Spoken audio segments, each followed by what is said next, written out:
하루만 운동해도 온몸이 아리백여서 눕거나 일어나기조차 괴로운 분이 있는 반면 매일 해도 쉽게 지치지 않는 분도 있습니다. 그렇다면 과연 운동을 매일 하는 게 내게 맞는 방법일까요? 아니면 주 2, 3일은 꼭 쉬어야 하는 걸까요?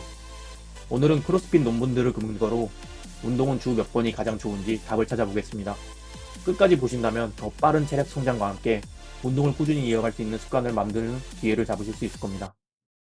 결론부터 말씀드리면 운동은 무조건 많이 한다고 좋은 게 아닙니다. 특히 크로스핏 같은 힘든 운동은 주 2회에서 4회가 가장 효과적이고 안전하다는 것이 여러 연구들의 결론입니다. 제가 괜히 하는 말이 아니라 실제 연구와 제 경험 모두 이 사실을 뒷받침하고 있습니다.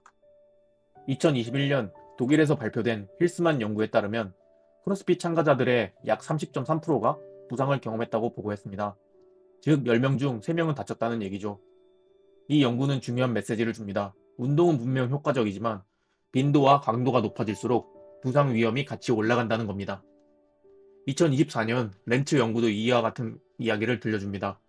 308명의 크로스핏 참가자를 분석했더니 약 28.6%가 최근 부상을 경험했습니다. 특히 바벨 스네치, 클린, 박스점프 같은 고난도 동작에서 부상이 집중적으로 발생했습니다. 이 두 가지 연구만 봐도 매일 무리해서 하는 운동은 효과보다 위험이 더 클 수 있다는 것을 알 수 있습니다. 저도 초창기에는 주 5회 이하로 운동을 시작했습니다. 점차 체력이 늘면서 지금은 많게는 주 6회 정도 하고 있습니다. 그런데 어느 날 욕심이 나서 일주일 내내 7일 연속으로 나가봤습니다. 그때 신기하게도 하루하루 버틸만 했고 오히려 뿌듯했습니다. 와, 나도 이제 매일 운동하는 사람이구나 라는 생각도 했죠. 하지만 문제는 그 다음 주부터 시작됐습니다. 아침에 일어나면 허리가 뻐근하고 무릎은 계단 내려갈 때마다 덜컥거렸습니다. 어깨는 은박지를 씹을 때 치아가 찌릿한 것처럼 불쾌하게 욱신거렸습니다.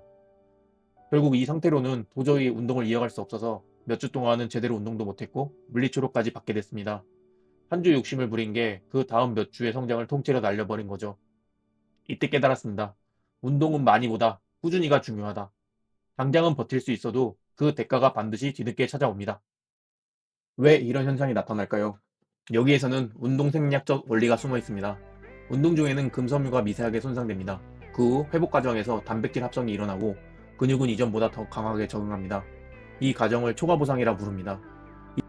이 개념의 뿌리는 1936년 한스 셀리아의 일반 적응 증후군 모델에 있습니다. 그는 스트레스가 가해지면 몸이 처음에는 저항력을 떨어졌다가 일정 기간 적응하며 회복하고 계속 스트레스가 이어지면 소진된다고 설명했습니다. 운동 과학자들은 이 모델을 발전시켜 회복할 때의 원리보다 더 강해진다는 초과보상 곡선을 만들었고 이게 오늘날 모든 트레이닝 이론의 기본이 되었습니다. 즉 회복 없는 훈련은 적응이 아니라 소모로 이어집니다. 여러분도 운동 다음날 몸이 무거워 본 적 있으시죠? 그건 아직 회복 단계에 있다는 신호입니다. 충분히 쉬어야 그 다음에 기록이 오릅니다. 이런 질문이 나올 수 있습니다. 그런데 선수들은 매일 운동하지 않나요? 맞습니다. 선수들도 하루도 빠짐없이 훈련하는 경우가 많습니다. 하지만 그들의 시스템은 다릅니다. 엘리트 선수들은 마치 포뮬러1 레이시카와 같습니다. 매 경주마다 피트스톱에 들어가 타이어를 교체하고 엔진을 점검하고 연료를 보충합니다. 즉 전문 코치, 물리치료사, 영양사, 수면관리까지 철저히 지원받습니다. 반면 우리 같은 일반인이 그걸 그대로 따르면 어떨까요? 피트스톱 없이 전속력으로 달리는 자동차와 같습니다. 결국 타이어가 터지고 엔진이 망가지죠. 그래서 선수는 되는데 나는 왜 안 될까라는 고민 자체가 무의미합니다. 환경과 조건이 전혀 다르기 때문이죠. 그렇다면 우리 같은 일반인은 어떻게 해야 할까요? 연구와 경험을 종합해보면 이렇게 정리할 수 있습니다. 초보자는 주 2회에서 3회, 1시간 이내 기술 위주 훈련을 하고 중급자는 주 3회에서 5회, 강도 조절 필수로 진행하시면 됩니다. 고급자는 주 5회 이상이 가능하나 회복 관리가 뒷받침된 상태에서 하시면 됩니다. 매일 운동하고 싶은데요? 라고 묻는 분도 있습니다. 그럴 경우 최소 2일은 회복성 세션으로 채우는 걸 권장합니다. 예를 들어 요가, 스트레칭, 가벼운 러닝 같은 활동이죠. 이렇게 하면 운동 습관을 유지하면서도 몸을 망가뜨리지 않을 수 있습니다. 정리하겠습니다. 저는 주 5회 이하로 시작해 지금은 많게는 6회까지 하고 있지만 매일 하는 게 답은 아니라는 것을 몸으로 배웠습니다. 힐스만 연구에도 이렇게 말합니다. 운동은 효과적이지만 빈도와 강도가 높을수록 부상 위험도 커진다. NSCA 미국 스포츠 체력학회에서는 초보자라면 주 2에서 3회 정도만으로도 충분하다고 강조합니다. 따라서 오늘의 핵심은 이겁니다.